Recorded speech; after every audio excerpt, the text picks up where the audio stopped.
Mayoral Memo with Matthew Dickerson from Dubbo Regional Council.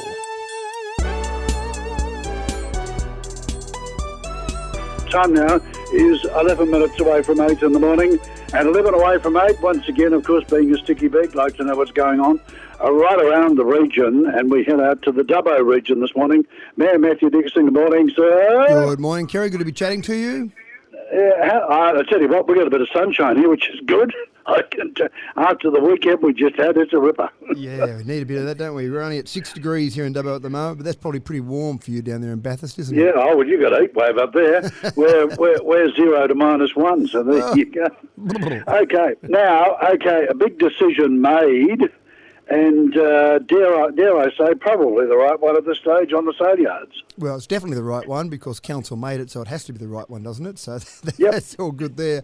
It's interesting, isn't it? There's not many councils around the state that have to work out what they're doing with their sale yards. You have these conversations with people in Sydney, councillors in Sydney, for example, and they don't really understand what you're talking about. But Dubbo does own a sale yards. We've owned that since 1950. And the big decision was whether or not we should sell those sale yards, or maybe we should lease them out long term, or maybe we should keep them. But if we kept them, we needed to change the operating model. So a lot of debate over, well, this process started back in 2021, Kerry, to make a final decision. And a lot of debate, a lot of discussion, revved up over the last few months. And then finally, last Thursday night at the council meeting, we had 240 along at the council meeting. Fantastic to see a big crowd there. And we made the decision to keep them. We're going to put the fees up by about 30%. We're going to open it up to more agents, change the operating model. And Kerry, it's not very often that I can say this, but a price rise of 30% was applauded by the community there at the theatre. So it's an interesting process, isn't it, when you take the lease... You would have been happy about that, I would think. Well, yeah, I don't know many other times that we've said we're putting the prices up by 30% and people cheered. So I think it's one of those things, Kerry, it's called the least objectionable option. Of the three options available to the community, that was the least objectionable. Good stuff. Okay, now, squirrel glider, what's that all about? Well, this is the thing. It's a bit of a mystery, Kerry. Does a squirrel glider exist or doesn't a squirrel glider exist? This was a long debate at the council meeting. It was a $60,000 question because the developer was asked to pay approximately $60,000 in biodiversity offset credits. And if they had a squirrel glider there, then we would need to retire those credits, or that developer would need to retire those credits, and therefore the squirrel glider would have cost him $60,000. But the squirrel glider hasn't been seen since 2018. So there's a lot of discussion, a lot of debate, a lot of reports, a lot of legal information about this one squirrel glider that was seen in 2018. And in the end, councillor said, we don't think he's still there, and we don't think it's likely there's going to be a squirrel glider family exist in this particular area. So remove that particular component of the development application. That consent condition has been removed. That saved the developer $60,000, and it's still a mystery as to whether the squirrel glider is still there. Wait for the rest of that. Hey, listen, the land sales. Now, you've done some changes there. We've had a little bit slower land sales in one of the council-owned estates called Keswick Estate. This is Stage 5 Release 2. And so to speed up those or to increase those sales, because we want people to be able to get blocks of land and live in Dubbo. Lots of people want to come to Dubbo, but they need to be able to live somewhere. That seems to be pretty important, especially when the temperature's like it is at the moment. So we've changed a few things there with those blocks of land. We had a multi-agency agreement. We've now changed that. We're going to go with one agent. We'll go out through a public process to decide that one agent. We used to have a limit of 2 lots. We didn't want any developer, any business, any builder to come along and buy up all the lots, so we had a limit of 2 lots.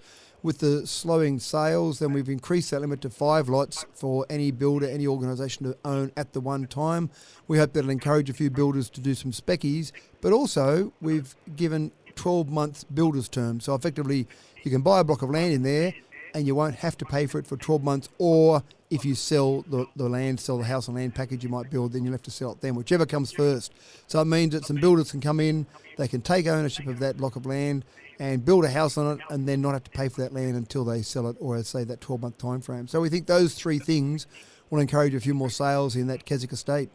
Has the feedback been good on that? Well, it only happened on Thursday night, but certainly the feedback before Thursday night was that some builders were asking for some of those things. Some builders had bought their 2 lots, they'd built on them, they'd sold them, they wanted to buy more, but our previous resolution didn't allow that.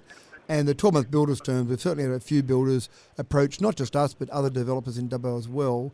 And that makes sense. 12-month builders terms should encourage a few more buildings going up. And again, I think that's one of the things we still need buildings in Dubbo. We still need houses. And some banks are reluctant to lend someone money when it's a building process because builders have gone broke in the past. Whereas when the house is finished, it's sitting there ready to go, banks are happier to lend money against that. Yeah, I know. Our council actually dropped that particular thing, and of course land sales have been slow in a new subdivision, actually, I think because of that. Hey, listen, the other thing too is, did you give blood? I did give blood on Friday. I'm lacking blood at the moment, Kerry, so this is part of a drive. There's a blood drive at the moment. Councillors got in on that. We had a few councillors go down to the donor centre. Now, across New South Wales in the past, Dubbo Donor Centre has been number 5 out of the 21 donor centres. And across the nation, out of 537 councils, Dubbo has been number 37. So we said we'd help push that up. We'd help try and get Dubbo up the list somewhat and really just encourage people to give blood. It's obviously so important for people to have blood there, and it does save lives. So we were happy to participate in that. We had 3 smiling councillors there having blood taken out of them. I did say when you stood for council, I bet you didn't think you'd be asked to give blood. You didn't think that was part of the process. Thank you for your time, sir. Have a good weekend. We'll talk to you later. There we go. My pleasure. Matthew Dickerson there. Dubbo here.